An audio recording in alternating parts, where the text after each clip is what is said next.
हर रोज के तारीखी जुमलों में आज का तारीखी जुमला मैं ये कहने लगा हूं, मैं ऐलान करके दुआए ज़हरा नॉर्थहैम्पटन में कह रहा हूं कि तुम कहते हो शिया किसी के मरने की खुशी में गदीर मनाते हैं। हम शियों का बाप भी गदीर के दिन मरे ना, हम फिर भी खुशी मनाएंगे।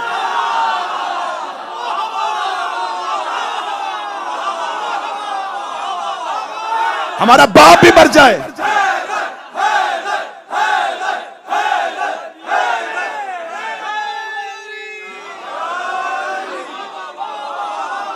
हमारा बाप हमारी मां भी मरी हो,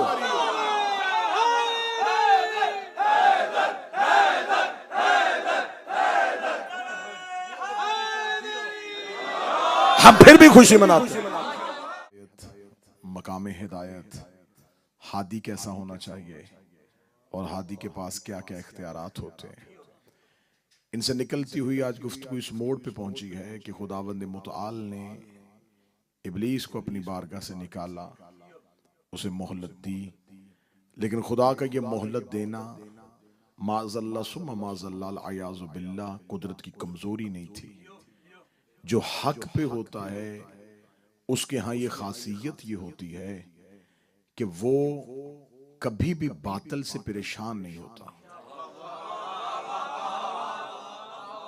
क्योंकि हक वाले को ये खबर होती है कि अगर कोई झूठा मेरा हम पल्ला या मेरी मसनद या मेरे मनसब पे बैठने का दावेदार हो भी जाए तो वो वक्ती होगा, क्योंकि इक्तदार हुकूमत वक्ती तौर पे तो बेइज्जतों को इज्जतें दे देती है,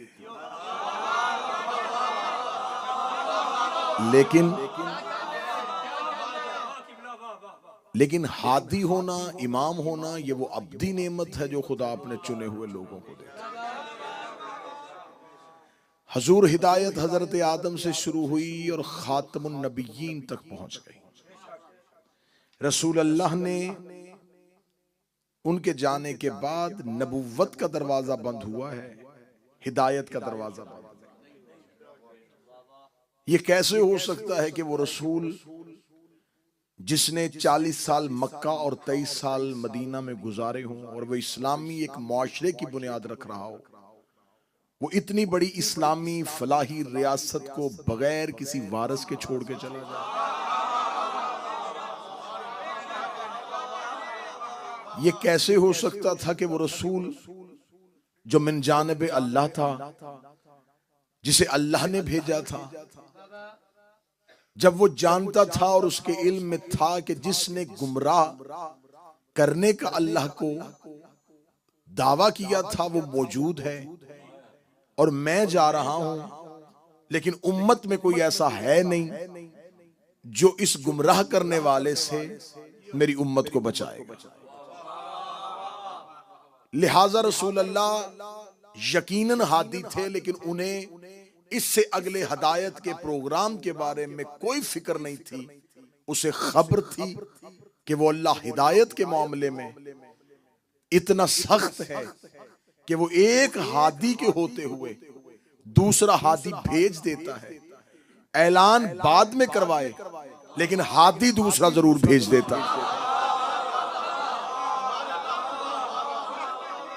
वो हिदायत पे समझौता करता ही नहीं है। उसने हजरत इब्राहीम के बाद इस्माइल को भेज दिया, ऐलान नहीं किया, लेकिन हादी मौजूद, मूसा है, हारून मौजूद, याकूब है, यूसुफ मौजूद, याहिया और जकरिया मौजूद, दाऊद है तो सुलेमान मौजूद। खुदा के यहाँ हिदायत का एक पूरा सिस्टम है। वो हादी के लिए इतना मोहतात है कि वो एक लम्हे के लिए जमीन को बगैर हिदायत के नहीं छोड़ता। लिहाजा रसूल अल्लाह बखूबी जानते थे कि उसके यहाँ हिदायत का मुकम्मल इंतजाम है, हिदायत का मुकम्मल बंदोबस्त है।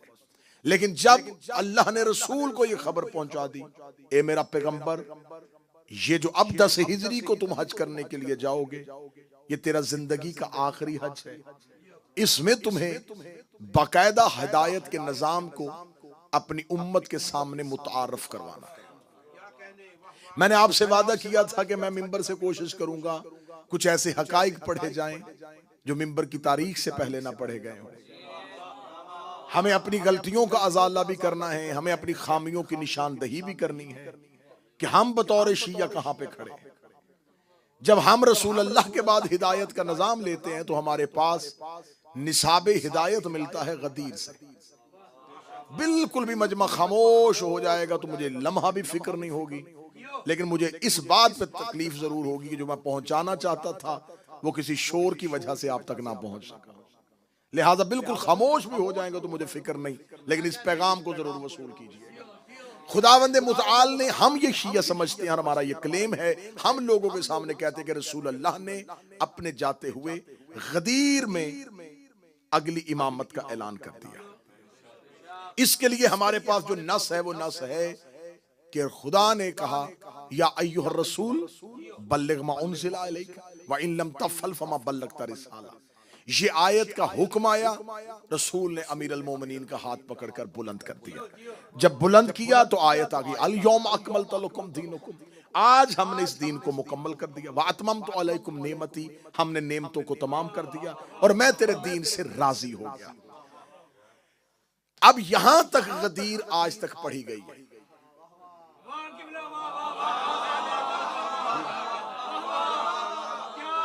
ये तकमील दीन की सनद आ गई, अतमाम नेमत हो गया।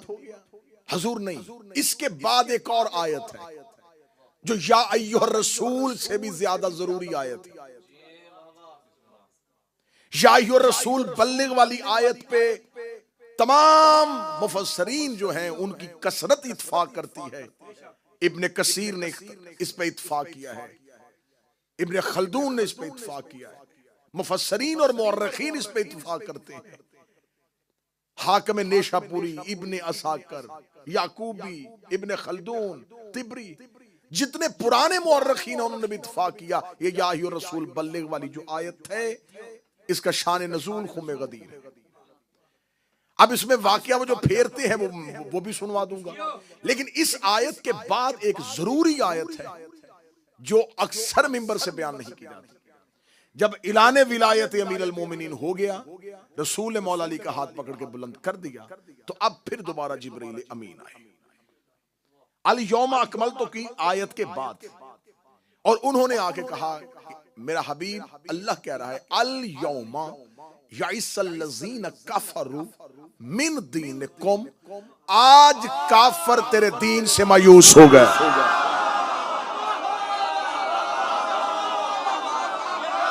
आज काफिर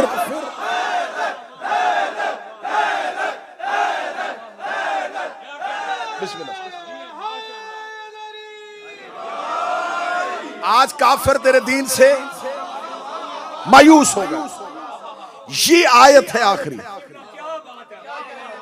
मैंने कहा था कि 5 मजलिस के बाद 5वीं मजलिस से राज खुलने शुरू होंगे।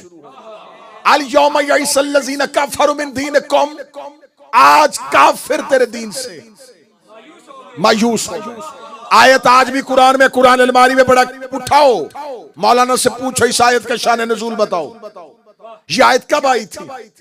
क्योंकि यहां खुदा ने अल यौम कहा है, अलिफ लाम लगाया है यौम के आगे, एक खास दिन।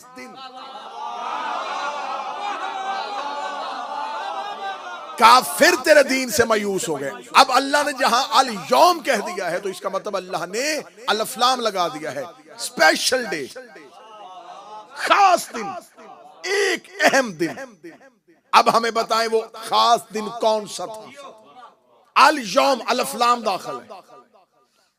अगर ये आयत मक्का में आई है, शबे हिजरत आई है, उहद में आई है, बदर में आई है, खैबर में आई है, खंदक में आई है, लेकिन खुदा के यहां ये तरीका और इसलूब है कि अल्लाह जब आयत को खोलता है तो किसी और आयत से आयत को खोल देता है।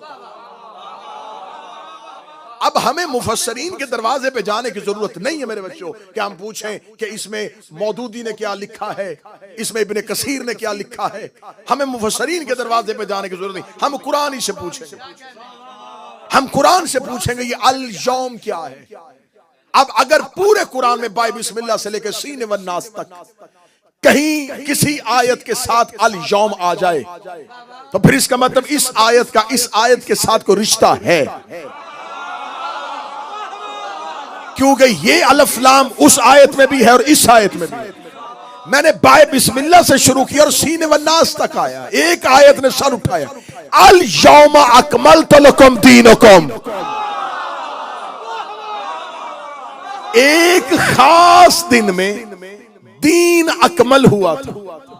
इसका मतलब इधर भी अल यौम है, उधर भी अल यौम। इसका मतलब ये दोनों आयतों का ताल्लुक इसी एक दिन से है। अब मौलाना परेशान हो गया, इसलिए कि अगर वो ये कहेगा यौम अकमल तक, ये जो आयत है ये फतह मक्का पे आई, तो दीन तो मुकम्मल नहीं हुआ। बदर में आई तो दीन मुकम्मल नहीं, ओहद में आई तो दीन मुकम्मल नहीं। मजबूरी है इस आयत को आखिर में मानना पड़ेगा। अब आयत कह रही अल यौम यइसल्लज़ीना कफरू मिन दीनिकुम, आज के दिन काफिर तेरे दीन से मायूस हो। आज के दिन काफिर, मुसलमान नहीं।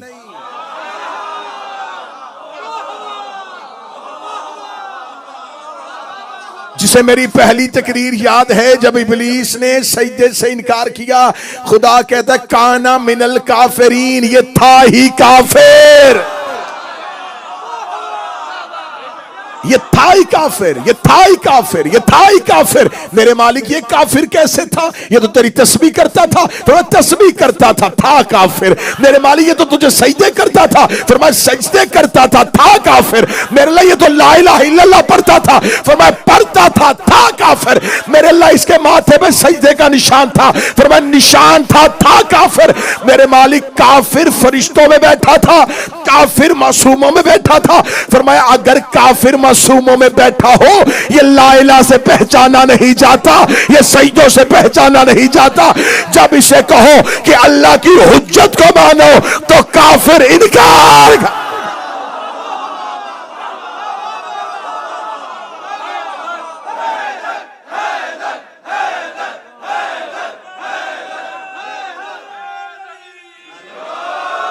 काफिर इनकार कर देगा, काफिर इनकार करेगा। कब?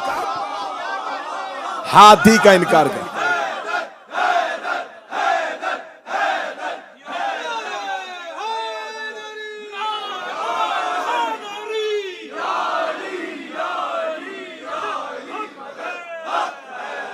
अल यौम यइसल्लज़ीना कफरू मिन दीनिकुम, आज का दिन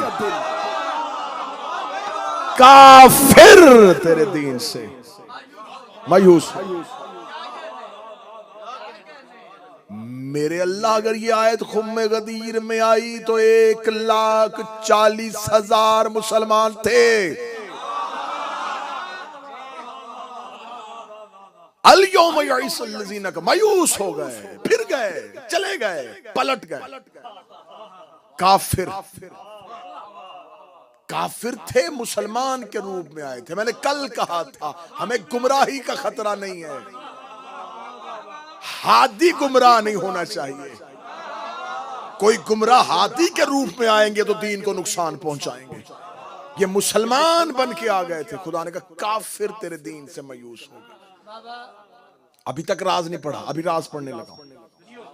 राज तो अभी बाकी है। जब पूछा गया हजूर इस आयत का ताल्लुक है गदीर से, मुफस्सरीन शिया ने भी लिखा गदीर से। जो गैर शिया है उसने गदीर माननी या नहीं माननी, हकीकत गदीर शियों तक भी ना पहुंची।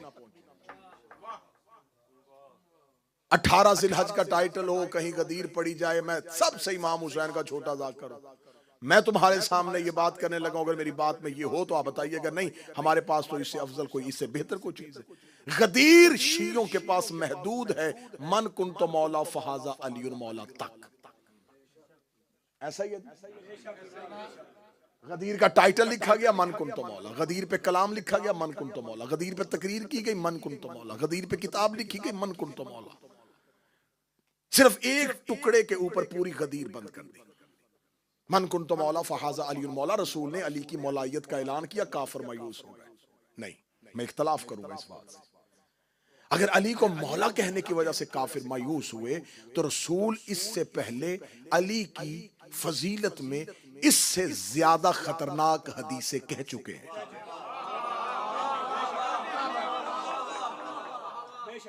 ये क्या समझते हैं कि आप, क्या उन लोगों को नहीं पता था और अचानक रसूल ने कहा कि जिसका मैं मौला उसका अली मौला, और वो मायूस हो गए और काफिर डर गए। नहीं, इसका मतलब है कि राज कोई और है। मैं क्लेम कर रहा हूं, मैं दावा कर रहा हूं कि रसूल ने मन कुन तो मौला कहा। अगर मन कुन तो मौला से मुसलमान परेशान हुए थे और घबरा गए थे, तो मौला का रुतबा अली को मिला और ये परेशान हो गए कि अली मौला। इससे पहले रसूल ने, ये भी तो दावत गदीर है ना, जुल अशीर में रसूल ने पहली इस्लाम की दावत में कहा था, या अली अंता अखी फी दुनिया वल आखिरा, या अली अंता वसी व वजीरी व खलीफाती मिन बादी। इससे ज्यादा वाज़ेह हदीस और कौन सी हो सकती है? पहली दावत में 40 काफरों के दरमियान खड़े होकर रसूल ने कहा, या अली अंता खलीफाती, तू मेरे बाद मेरा खलीफा है, व वसी मेरा वसी है, व वजीरी मेरा वजीर है। इससे बेहतर और कौन सी हदीस हो सकती है? रसूल कह चुके हैं, या अली अंता मिन्नी वाना मिनका, अली तू मुझसे है मैं तुझसे। रसूल कह चुके हैं कि अली कुल्ले ईमान है। रसूल कह चुके हैं कि जिसने आदम का इल्म देखना हो, नूह का फहम देखना हो, इब्राहिम का तकवा देखना हो, मेरे भाई अली का चेहरा देखे। रसूल ने 23 साल की मदनी जिंदगी में हर रोज अली पढ़ा है। यकीन कीजिए, मैं मिंबर की इज्जत का समझा रहा हूं, 23 साल की मदनी जिंदगी में रसूल अल्लाह की कोई तकरीर नहीं जिसमें अली के फजाइल ना हो। रसूल अल्लाह बहाने ढूंढते थे अली पढ़ने के। मस्जिद में अली पढ़ते थे, बाजार में अली पढ़ते थे, चौक में अली पढ़ते थे, रज़म में अली पढ़ते थे, बज़म में अली पढ़ते थे। इतनी हदीसें रसूल ने अली की शान में पढ़ी कि आज अगर मुझे कहा जाए कि रोजाना 100 हदीस मिंबर पे वो पढ़ जो रसूल ने अपनी जुबान से अली की शान में पढ़ी, तो 1 साल चाहिए। ना मेरे नौजवान बच्चों, सर उठाना, ये शीयत हम तक कैसे पहुंची है, ये फजाइल हम तक कैसे पहुंचे? 1400 साल से हर दौर की हुकूमत ने अली के फजाइल रोके। चले आज ये आसानी है, बनी उमैया बर्दाश्त करते थे अली के फजाइल, बनी अब्बास बर्दाश्त करते थे अली के फजाइल। हर दौर की हुकूमतों ने इतना छुपाया अली, इतना छुपाया। 70 साल शाम के मिंबरों पे अली को गालियां देना इबादत समझा गया। जिस अली के खिलाफ इतना मनफी प्रोपेगेंडा हुआ, हर दौर की हुकूमतों ने जिसको छुपाया, जिसके खिलाफ मिंबरों पे गालियां दी जाती रही, हर दौर की हुकूमत ने अली को ना बोलने दिया, ना अली पे किसी को लिखने दिया, ना अली पे किसी को सुनने दिया। इतना छुपाने के बाद आज इतने फजाइल हम तक पहुंच गए हैं कि वो भी पढ़े नहीं जा रहे।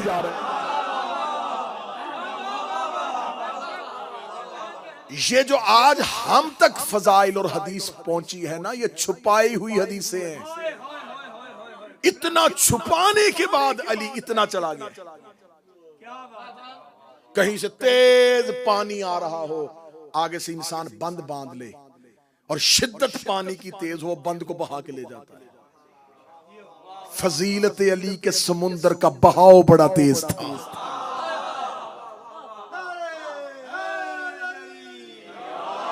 इन्होंने हर दौर में बंद बांधे और फजाइल अली उसे उड़ा के ले गए। ये जो आज हम तक फजाइल अली पहुंचे हैं, ये वो फजाइल हैं जो दुश्मनों के दौर से रास्ता लेते हुए पहुंचे। तो अगर ये 1400 साल में हर हुकूमत अली दोस्त होती, रसूल अल्लाह की हदीस मोतबर तरीन है, सिका हदीस है, सही सनद के साथ है। रसूल ने कहा, या अली अगर मुझे उम्मत के बहकने का खतरा ना होता, मैं तेरे वो फजाइल बयान करता। रसूल अल्लाह ने हदीस कही है कि अगर मुझे अंदेशा ना होता कि उम्मत बहक जाएगी, तो या रसूल अल्लाह जब वो फजाइल बताने ही नहीं थे, या तो फिर ये कहते थे कि मैं फजाइल बता रहा हूं, लेकिन इन फजाइल को मैं इसलिए इतनी देर से नहीं बता रहा था कि उम्मत बहक जाएगी। अच्छा, फजाइल भी नहीं बताए और हदीस भी कह दी कि अगर मुझे उम्मत के बहकने का खतरा नहीं होता। ज़हरा का बाबा फजाइल ही नहीं बताया तो फिर ये भी ना बताता। फरमाया, ये कह के मैंने दुनिया को बता दिया है कि अली के कुछ फजाइल ऐसे हैं जिससे लोग बहक सकते हैं। और बहकने का खतरा क्या था, रसूल ने इसी हदीस के आगे कह दिया। रसूल ने कहा, मुझे अंदेशा है कि जैसे ईसा के जाने के बाद लोगों ने ईसा को अल्लाह का बेटा कह दिया था। मौला हुसैन इन हाथ को सलामत रखे, सैयदा सलामत रखे। इसका मतलब है रसूल ने इशारा दे दिया है कि अली के कुछ फजाइल ऐसे हैं जो उससे मिलते हैं।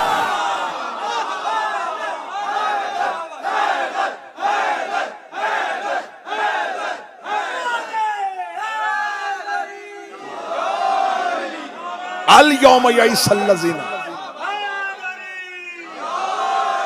तो इससे ज्यादा खतरनाक हदीसें कही जा चुकी। नतीजा लेके जाइएगा हुजूर, आज की मजलिस का नतीजा लेके जाइएगा। जब रसूलुल्लाह इससे ज्यादा खतरनाक हदीसें कह चुके तो फिर मन कुन तो मौला लोगों को क्यों हजम नहीं होनी थी? ये क्या को मौलाइयत का बहुत बड़ा तमगा था जो दे दिया और लोग परेशान हो गए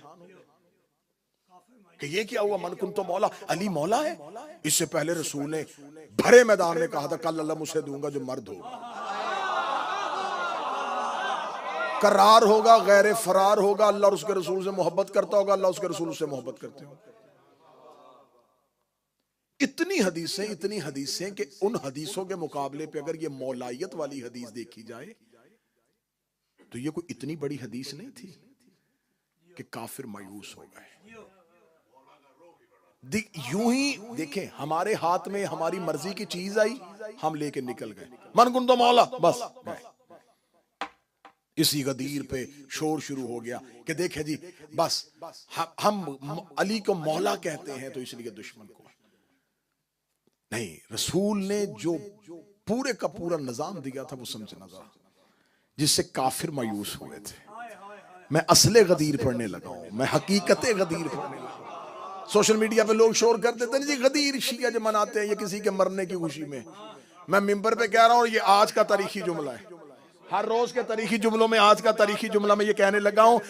मैं ऐलान करके दुआए ज़हरा नॉर्थहैम्पटन में कह रहा हूं कि तुम कहते हो कि शिया किसी के मरने की खुशी में गदीर मनाते हैं, हम शियों का बाप भी गदीर के दिन मरे ना, हम फिर भी खुशी मनाएंगे।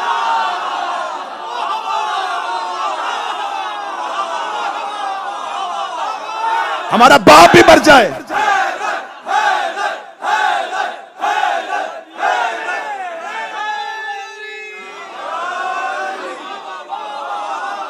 हमारा बाप हमारी मां भी मरी हो,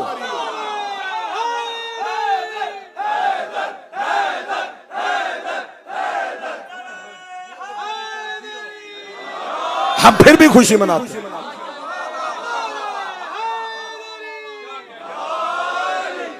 और दूसरी बात यह है,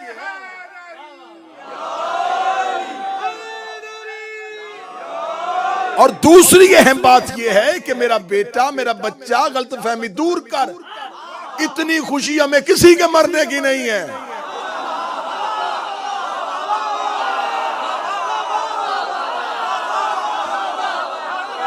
कि हम उसके मरने की वजह से नए कपड़े सलवाएं, नए कपड़े पहने ना, जब हमें उसके जीने की कोई खुशी नहीं।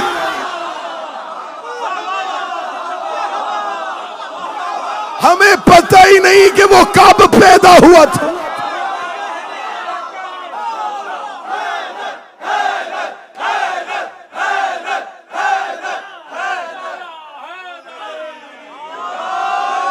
चलो फिर ऐसे ही है तो ऐसे ही सही, ऐसे ही तो ऐसे सही।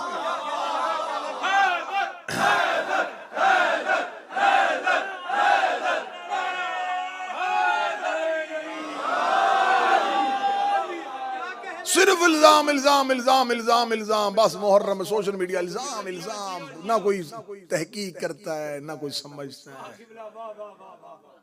ये शियों के कुरान के जो ये 40 सिपारों वाला कुरान मानते, पहले बताओ ये 30 सिपारे किसने किए थे?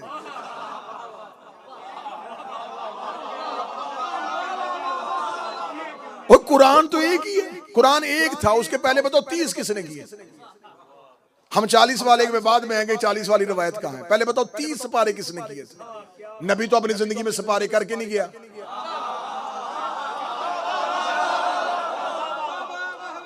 भाई रसूल अल्लाह ने तो अपनी जिंदगी में पारे किए ही नहीं, ये कुरान पारा पारा किसने किया?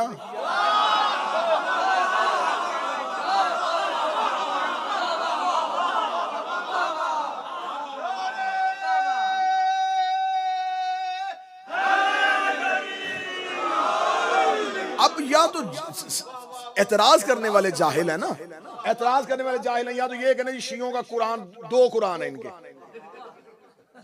तो फिर बंदा को कहता है ये एतराज समझ में आ रहा है जी, इनके पास दो कुरान है जी, इनके कुरान के 40 पारे हैं। भाई एक पेज एक सफा हो, उसके 10 टुकड़े करो या 40 हैं तो उसी के।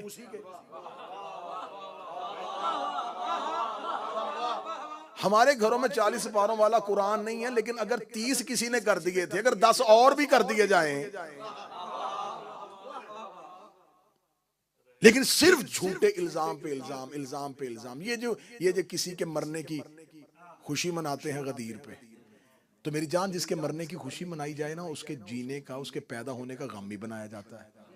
नहीं, रुकना रुकना रुकना, फिर ऐसे ही सही ना, जैसा मुंह वैसी चपेड़। फिर ठीक है, जिसके मरने की खुशी मनाई जाए तो उसके पैदा होने वाले दिन, उसकी डेट ऑफ बर्थ पे हमें सोग भी मनाना चाहिए। शिया उस दिन बड़े गमगीन होके काले कपड़े पहन के बैठे थे, आज वो पैदा हुआ था, तो जनाब खुशी हमने मनानी शुरू कर दी। अब हम गम भी मनाना चाहते हैं। एक मेहरबानी आप कर दें, आप हमें उनकी यौम विलादत बता दें।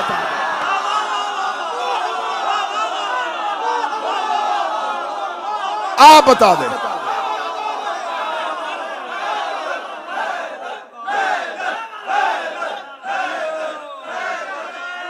मौला हुसैन मीर भाई, हम मातम करने वाले लोग हैं, हम तो बहाने ढूंढते गम मनाने के, हम तो बहाने ढूंढते गम मनाने के, हम तो तरीके तलाश कर रहे हैं। एक तारीख मेहरबानी करके आप हमें दें, हम एक और गम मनाना चाहते हैं। एक जुमेरात और दुआए ज़हरा में हो,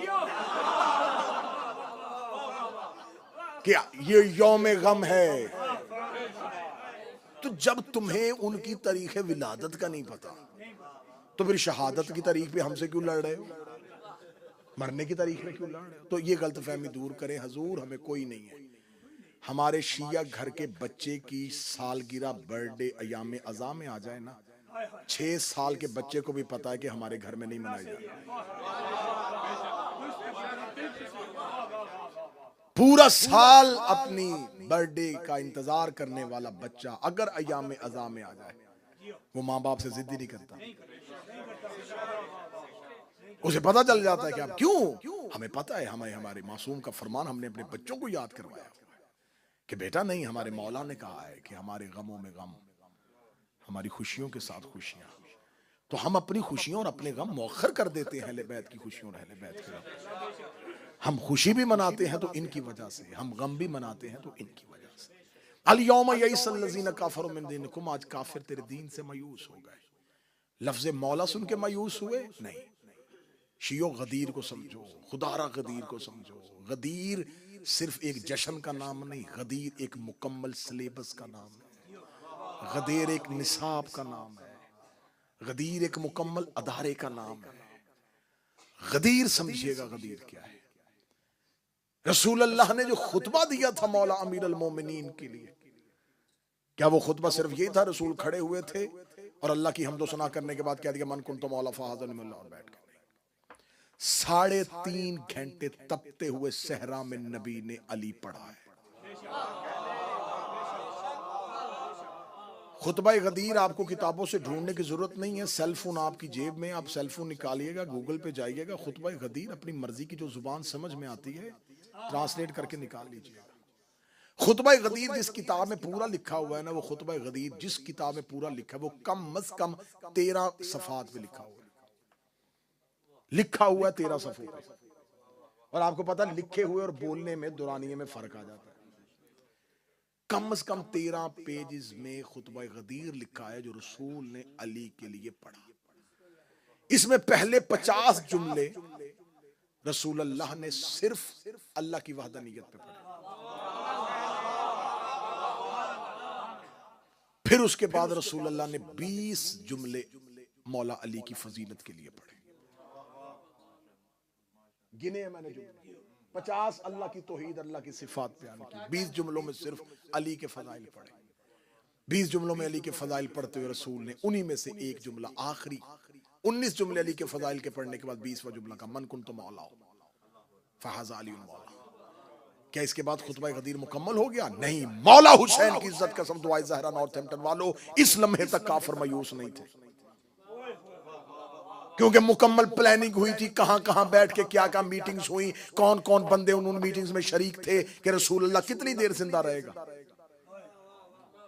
दुनिया से चला जाएगा और इसके बाद हम हुकूमत संभाल लेंगे। वो यमन और मिस्र तक चली गई है, ये यमन और मिस्र और ईरान तक पहुंची हुई हुकूमत पे हम ज़माम इक़्तिदार को संभाल लेंगे। कितनी देर जिंदा रहेगा? जितनी देर जिंदा इसकी बात मानो। लेकिन अगर हाँ रसूल ने अपने बाद अपने भाई अली को हुकूमत दे दी तो अली कितनी देर जिंदा रहेगा? अली के बाद हम इनसे हुकूमत छीन लेंगे। इनको अली तक खतरा नहीं था। मन कुन तो मौला सुन के काफर मायूस नहीं हुए। तुम्हें शियो मिंबर से सिर्फ मन कुन तो मौला तक गदीर सुनाई जाती है। रसूल ने मन कुन तो मौला फहाज़ा अली मौला के बाद अपना खुतबा मुकम्मल नहीं किया। रसूल ने हाथों में उठाया हुआ था अली को, फरमाया जिसका मैं मौला उसका ये अली मौला है। उससे पहले नबी ने फरमाया था अन नबी औला बिल मोमिनीन मिन अनफुसिहिम, नबी तुम मोमिनीन पे तुम्हारी जानों से ज्यादा हक रखता है। अल्लाह मौलाया व अना मौलाकुम, अल्लाह मेरा मौला है मैं तुम्हारा मौला हूं। मन कुन तो मौला हो फहाज़ा अली मौला, जिसका मैं मौला हूं उसका ये अली मौला है। उसके बाद रसूल चुप नहीं हुए। रसूल ने कहा इसके बाद इसका बेटा हसन मौला है, उसके बाद उसका बेटा हुसैन मौला है, उसके बाद अली ज़ैनुल आबिदीन मौला है, उसके बाद मोहम्मद मौला है, उसके बाद जाफर मौला है, उसके बाद मूसा मौला है, उसके बाद अली मौला है, उसके बाद मोहम्मद मौला है, उसके बाद अली मौला है। फिर उसके बाद वो मौला है जिसका नाम मेरे नाम से मिलता है और वो तुम्हें यौम अदल तक लेके जाएगा। जब रसूल ने 18 जिलहज से लेके 12वें के ज़ुहूर तक पूरा नसाब बता दिया, अब काफिर दीन से मायो।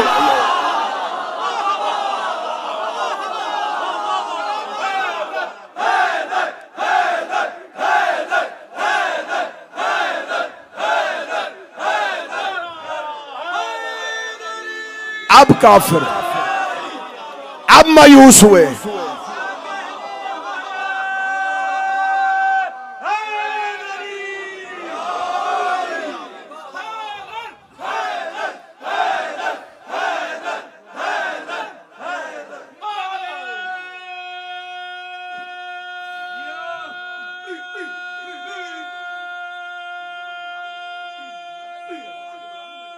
बस ठीक होगा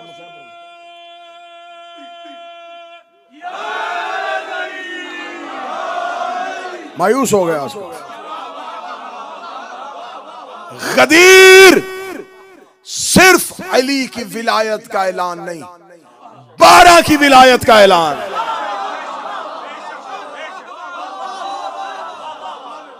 सिर्फ मौला अली की विलायत होती ये इतना खतरे में ना जाते। रसूल ने नाम ले लेके जो अभी नहीं भी आए,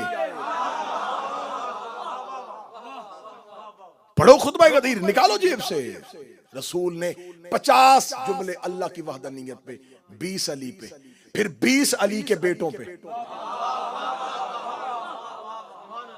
फिर आखिरी 20 सिर्फ तेरे और मेरे इस दौर के मौला पे पढ़े। सबसे ज्यादा जितने जुमले मौला अली के लिए पढ़े उतने 12वें के लिए पढ़े। 4 मरतबा रसूल ने अपने खुतबे में मेरे 12वें इमाम का नाम लिया। गदीर मन कुन तो मौला पे नहीं थी, गदीर क़यामत तक के नाम था। जब रसूल ने कह दिया ना कि अब कोई जगह नहीं है, मेरे बाद अली है, अली के बाद इसका बेटा हसन है, उसके बाद उसका भाई हुसैन है, उसके बाद अली।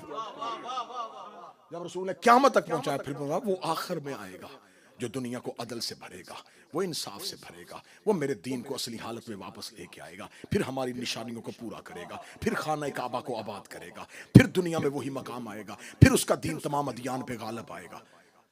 जब उसने 12वें तक का ऐलान कर दिया, अब काफिरों की हलक खुश्क, इधर काफिर मायूस हुए, उधर खुदाई को तेवर आया। फरमाया अल यौमा अकमलतु लक,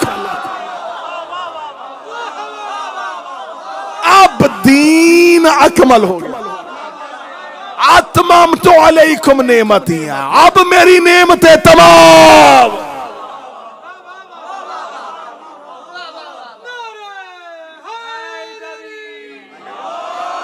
क्यों दीन गदीर में मुकम्मल नहीं हुआ, अकमल हुआ। अकमल उसे कहते हैं जिसके बाद कुछ भी जगह बाकी ना बची। 12वें तक का ऐलान हुआ तो फरमाया अब दीन अकमल हो गया, अब नेमतें तमाम हो गई, अब मेरे पास इनके अलावा कोई नेमत नहीं है। 12वां मेरी आखिरी नेमत का नाम है। ये जो कुरान में खुदा ने सबसे ज्यादा तरन्नुम वाली सूरत भेजी है ना, जिसको मौलाना जल्दी याद कर देते हैं, सूरह रहमान, फबिअय्यि आलाइ रब्बिकुमा तुकज़्ज़िबान। क्या अल्लाह क्या गिनवा रहा है? रोटियां। अल्लाह ये जो तुम्हें जमीन पर रोटी देता है, खाना देता है, ये गिनवा रहा है। आज का मेजबान किसी मेहमान को खाना खिलाने के बाद कहे कि मैंने तुझे खिलाया। ये जो बार बार अल्लाह कह रहा तुम मेरी कौन कौन सी नेमत को झुटलाओगे, इस नेमत से मुराद है हर दौर के इमाम की विलायत। मैं तुम्हें बार बार नेमतें देता रहूं और तुम बार बार झुटलाते रहे, कौन कौन सी विलायत को झुटलाओगे, किस किस के इख्तियार को झुटलाओगे। मौजू खुल गया आज। इंशाअल्लाह आगे फिर इसी गदीर पे बात होगी और हम गदीर से पहुंचेंगे करबला तक। करबला गदीर के बदले का नाम था।